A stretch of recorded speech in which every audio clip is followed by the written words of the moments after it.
My budget, my monthly budget does not go based on a calendar month. It goes based on my paydays and my bills. What I'm going to do from now on when I do my monthly budget is to outline what is going to be paid in Paycheck A and what's going to be paid in Paycheck B.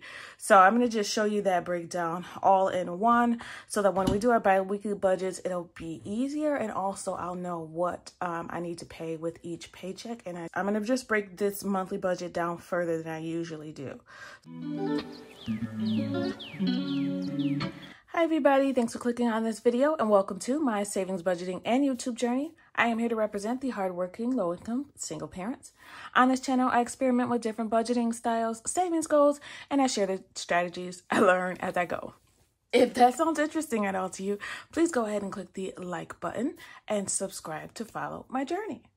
Today, I am doing my monthly budget. So I am a zero-based budgeter. I'm also a cash stuffer, and I also budget monthly and bi-weekly. So I'm always looking at my budget. I look at my budget between paydays. I'm always looking at my budgets because money's tight. So I make sure that I keep up with my budget and my savings. So I'll explain to you what all of those terms mean as we go along. I'm going to go ahead and set up my October monthly budget. So I have a few things here. I have my calculator, my notebook. I have my budget cheat sheet. So if you haven't seen the video on how to make one of these for yourself, go ahead and take a look at that. It's in my budget tips and tricks if I forget to link it. All right, so I've already kind of set up the month of October. So I went in and I wrote in all of my bill due dates. I also went in on the side here and put in, I put in what's going to be due within the first paycheck, so paycheck A and paycheck B. So I get paid on the 7th and on the 21st. I have my little cute payday stickers, not playday, well, I guess. And I wrote down all the important events so far that I have scheduled for the month. So let's go ahead and get into the planning stage of the budget. I always do it on paper first, and then I can plug it into my planner once I know for sure where everything will go. So I think what happened, and I got a little confused last month because I forgot to enter how much gas I wanted to spend in the second pay period. So I went over budget in my bi-weekly budget. So what I'm going to do from now on when I do my monthly budget is to outline what is going to be paid in Paycheck A and what's going to be paid in Paycheck B. So I'm going to just show you that breakdown all in one so that when we do our bi-weekly budgets, it'll be easier, and also I'll know what I need to pay with each paycheck, and I don't mix up, you know, whether I paid this amount or whether I didn't in each paycheck. So hopefully that makes sense. I'm going to just break this monthly budget down further than I usually do. So the first thing that I start with is usually my notes and my goals. I have a sheet here that I've already filled it out. Okay, so I have my goals. I have my upcoming expenses. I have updates and my to-do list. I've also wrote down my goals here for the month. I need to shop for a birthday gift. So these are things that'll all affect my budget as well. I need to get our passports. There's 2 birthdays this month, but I'm probably only going to spend money for one. I need to plan our Christmas trip. So I've decided to add at least $100 more to our Christmas envelope. We have, I think, $700 in there right now. We're not doing Christmas this year. We're going on a trip instead. So like to a cabin. And I feel like I'm going to need a little bit more money just to be on the safe side. I don't know. And I don't know how long we're going to stay in the hotel. But hotels are expensive now. They're like at least $200, and that's the bare minimum. So if we stay for 2 nights, that's like between $400 and $500 right there. So definitely going to need some more money. I might put some more money in November too. But yeah, so all these things will affect my budget. So that's what I want to keep in mind when I do the breakdown of the budget. Highly recommend, you know, putting some notes to the side of things that will affect your budget coming up. All right, so the first thing that I need to do is we write out, well, first I title it. So this is the October monthly budget projection. So this is just a projection because I don't know for sure how much the paychecks will be. I just do an estimate. So what I estimated based on the overtime that I've done is that my first paycheck, so paycheck A, payday A, which will run from October 7th through October 20th. All right, and then payday B is going to run October 21st through, I believe it's November 3rd, but let me double check. That'll run me from this payday on the 21st through to the 3rd, November 3rd, because I get paid again on the 4th, okay? So my budget, my monthly budget does not go based on a calendar month. It goes based on my paydays and my bills. Just made sense for me to do it that way, so that's the way that I do it. Okay, so based on my paychecks and my overtime, I believe my first paycheck will be approximately $1,700. And again, that's based on overtime that I'm estimating. And I did a lot more for the next paycheck. I believe it will be $1,800. So I did explain in the last month's budget that I was going to try to start doing more overtime, and I am. See, this is what I get for getting my light from Temu. So I can't even lie. I love Temu. Love Temu. Get a lot of stuff there for cheap, but don't get electronics from there. Don't get anything that needs to be plugged in or put a battery into. Everything else, you're good to go. I brought every other thing from there, but don't do the electronics. Okay, so we're estimating $3,500 for the month. So that's for payday. But I also need to include the sinking funds or savings that I plan on using. So those go back to the notes. So I have that ring subscription that's going to be due this month. That's $100. And I already have savings for that. So I'm going to add that to my starting balance because that's going to be used this month.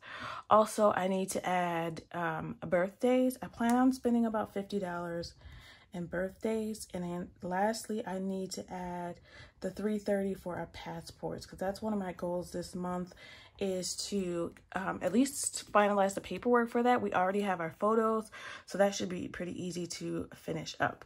But these three things already have savings. So that's the plus of saving in advance and doing sinking funds, because I have that money and I don't have to come up with this much money all at once. So that means I am going to be starting the month with $3,980. All right, so usually what I do, the next thing is to pull out my budget cheat sheet. So this is going to show me what I need to pay for the month. So I pull this out every time. So I already know for the total of the month, $350 is going to go to my automatic savings.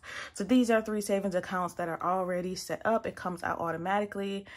So that $350 is going to come up off the top. I always do that first, because it's going to come out automatically. Next year, I kind of want to increase that too. All right, that brings us down to $3,630.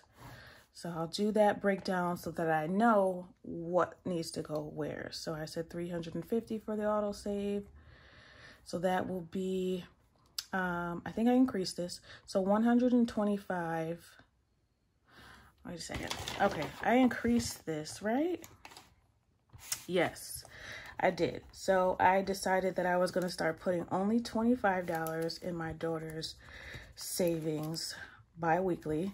So that's $50 a month. And I'm increasing the emergency fund to $125 bi-weekly, which is $250 per month. And that's just because the balances didn't make sense.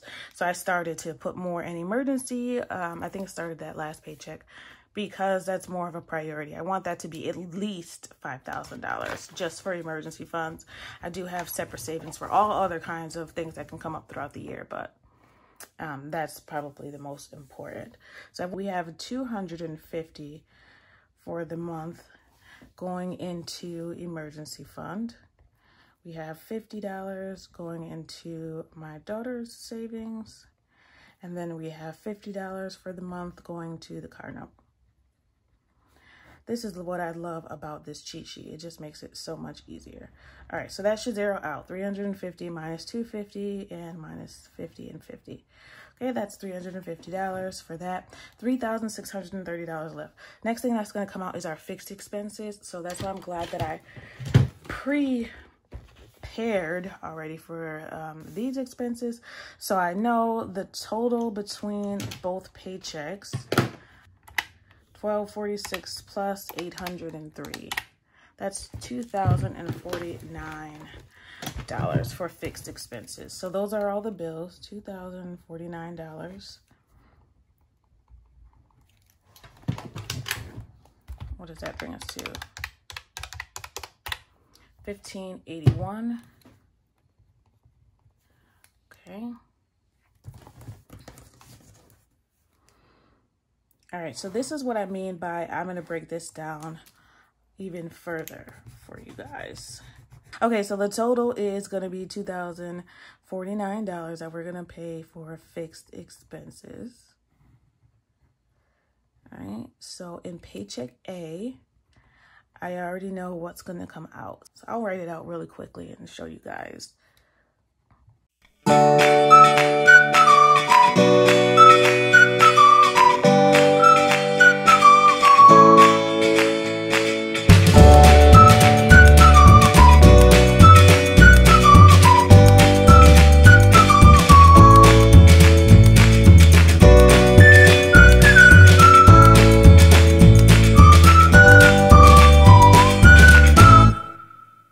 The bills written out, I'm going to add them up, make sure that it's right.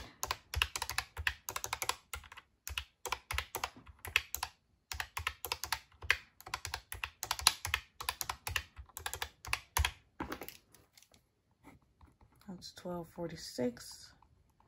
Those are both sinking funds. $445.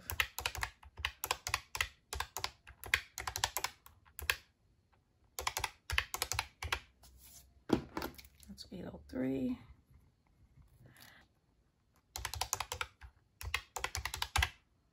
$20.49. Okay, perfect. So those are the bills, and those are when each of them are going to get paid. So that's one thing that I got confused with last month. So from now on, I'm going to just write that out that way. So I still know what is due for the month, but I know what paycheck is going to pay for which. And then we'll do a full breakdown of each paycheck when I do my bi-weekly budgets. So that leaves us with $1,581. Next thing that comes out, so semi-annuals, we already have the Ring subscription. Life insurance was already paid. So variable expenses. So variable expenses, $620 needs to come for that.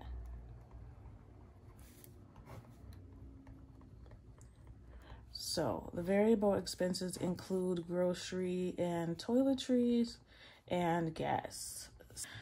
$500 for the month of groceries and toiletries, and $120 for gas. It's should bring us to $620, so that should zero out. Perfect. Let's see what that leaves us with.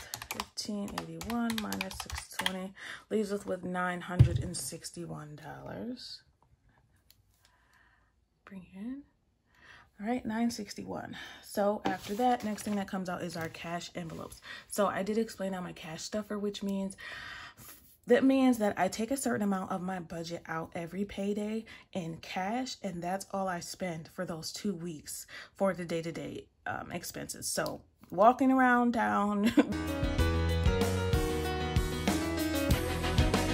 whatever I need to do, errands, whatever, I use it in cash. Groceries and toiletries I leave in the bank. So these variable expenses I keep in my main account, and then the others here, these all get taken out in cash. All right, so that's $460. It's gonna come out in our cash envelopes. Okay, and these go to, so for the month, personal will get $150, which I feel like I want to increase personal. We'll have to see. Dining is gonna get $140. Entertainment, I'm actually gonna increase personal because we have that Prime Day. So I'm gonna add $50 and I'm gonna put $200 in personal. So yeah, I'm gonna add $200 for personal, $140 for dining. Entertainment gets $80 for the month, which I feel like I'm going to have to change that eventually too. Pets getting 20 for the month. Health is getting 20 for the month. Miscellaneous gets 30 for the month. And kids gets 20 for the month. So these three, pet, health, and kids, they stay in the bank account. What am I talking about? They stay in cash and they just roll over every time. So they keep a savings kind of in there. So for this $460, I need to add that $50. $510 instead for our cash envelopes.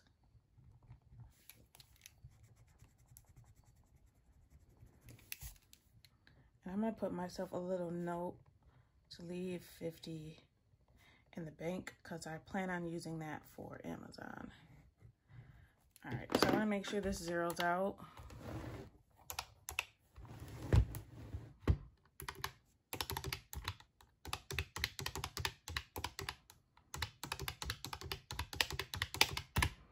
And it does. Okay, perfect.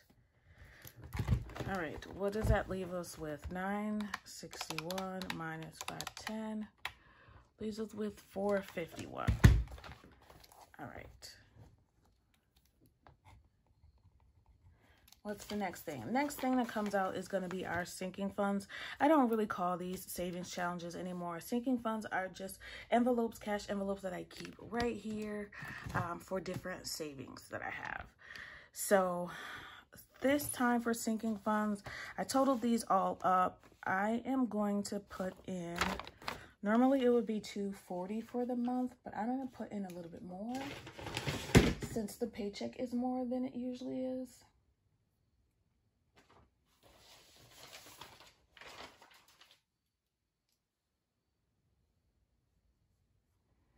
Let's see.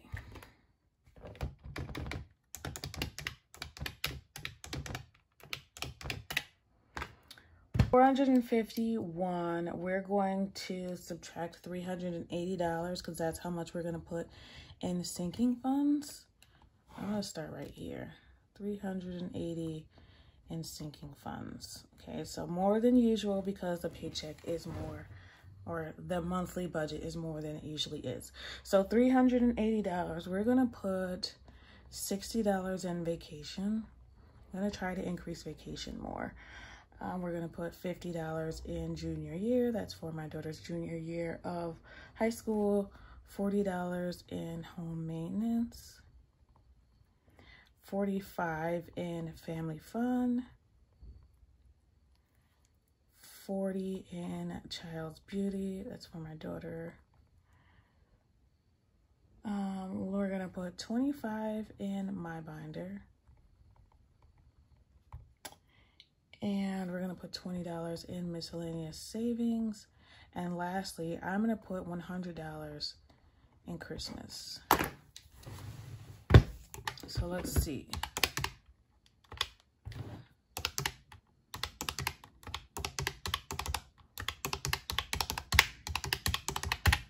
All right, that zeroes out.